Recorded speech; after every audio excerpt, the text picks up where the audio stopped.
ទោះបីពងផ្នែកក្រហមមានខូលេស្តេរ៉ុលក៏មិនបានបង្កើនខូលេស្តេរ៉ុលក្នុងឈាមគ្រប់គ្នារហូតនោះទេ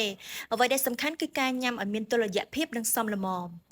ជំរាបសួរបងប្អូនទាំងអស់គ្នាកាលពីវីដេអូមុនខ្ញុំបាននិយាយរឿងម៉ាក់ទម្ងន់ញ៉ាំពងកងានកូនកើតមកឆ្លាតមែនអត់និងពងកងានជាមួយនឹងពងមាន់ពងទាតើមួយណាល្អសម្រាប់ម៉ាក់ទម្ងន់ហើយខ្ញុំក៏បានបកស្រាយតាមហេតុផលវិទ្យាសាស្ត្រឲ្យបងប្អូននិងម៉ាក់បានដឹងការពិតរួចមកហើយដែរចាហើយបន្ទាប់មកខ្ញុំបានទទួលខមមិនរបស់បងអូនស្រីម្នាក់ដែលសួរតាក់ទងជាមួយនឹងរឿងពងមាន់ថាតើពេលញ៉ាំពងមាន់នឹងត្រូវញ៉ាំទាំងពីរផ្នែកទាំងផ្នែកសនិងផ្នែកក្រហមមែនអត់ព្រោះបងអូនស្រីលើសខូលេស្តេរ៉ុល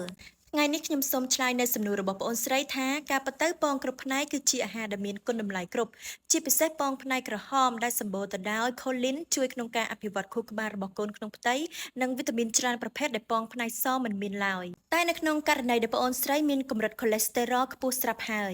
ពេទ្យណែនាំឲ្យគ្រប់គ្រងជាតិខ្លាញ់នៅក្នុងឈាមក៏អាចញ៉ាំចំពោះពងផ្នែកសញឹកញាប់បានហើយបន្ថែមជាមួយនឹងពងផ្នែកក្រហម2ទៅ3គ្រាប់ក្នុងមួយសប្តាហ៍ឬពិភាក្សាជាមួយនឹងពេទ្យដែលថែទាំតាមដានផ្ទៃពោះបន្ថែមទៀតដើម្បីឲ្យស័ក្តិសមជាមួយនឹងសុខភាពរបស់បងអូនស្រីផ្ទាល់ព្រោះថាទោះបីពងផ្នែកក្រហមមានខូលេស្តេរ៉ុលក៏មិនបានបង្កើនខូលេស្តេរ៉ុលក្នុងឈាមគ្រប់គ្នារហូតនោះទេ